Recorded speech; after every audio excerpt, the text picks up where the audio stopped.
Power star Pawan Kalyan ఓజీతో box office దుమ్ము రేపుతున్నారు. గురువారం ప్రపంచవ్యాప్తంగా ఘనంగా విడుదలైన ఓజీ పవన్ కెరియర్ లోనే అత్యంత ప్రతిష్టాత్మక ప్రాజెక్ట్ గా నిలిచింది. సుజిత్ దర్శకత్వంలో డివివి ఎంటర్టైన్మెంట్స్ బ్యానర్ పై డివివి దానయ్య నిర్మించిన ఈ చిత్రం విడుదలకు ముందు అపారమైన అంచనాలను సృష్టించింది. Pawan style, mannerism, Sujeeth taking, Thaman music all together ఈ సినిమాను మరింత ఎత్తుకు తీసుకెళ్లారని ఇండస్ట్రీ వర్గాలు చెప్పుకుంటున్నాయి. ఫస్ట్ డే రికార్డులు, ప్రీమియర్ షోలతో సహా భారత వ్యాప్తంగా 91 crores వసూలు చేసిన ఓజీ కేవలం తెలుగు వర్షన్ ద్వారానే 70 crores రాబట్టింది. ప్రీమియర్స్ లో 20.25 crores కొల్లగట్టి దేశవ్యాప్తంగా ఒక్క రోజులోనే 70.75 crores సంపాదించింది. ఆల్ టైమ్ రికార్డ్స్ క్రియేట్ చేసిన ఈ సినిమా దసరా హాలిడేస్ లో ఇంకా ఎన్ని రికార్డులను బ్రేక్ చేయడానికి సిద్ధంగా ఉందో వేచి చూడాలి. World wide collections. South digital media సంస్థ సమాచారం ప్రకారం మొదటి రోజే ప్రపంచవ్యాప్తంగా 160 crores గ్రాస్ వసూలు చేసింది. తెలుగు రాష్ట్రాల్లో 75 crores, కర్ణాటకలో 15 crores,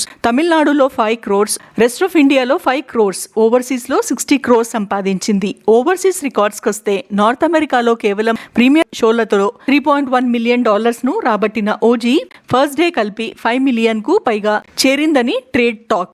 మొత్తానికి పవన్ కళ్యాణ్ ఓజీతో బాక్సాఫీస్ వద్ద అన్ని లెక్కల్ని తిరగరాస్తూ ఫ్యాన్స్ కు పండగ వాతావరణాన్ని తీసుకొచ్చాడు. మరి ఇలాంటి ఇంట్రెస్టింగ్ టాపిక్ కోసం please subscribe to my channel.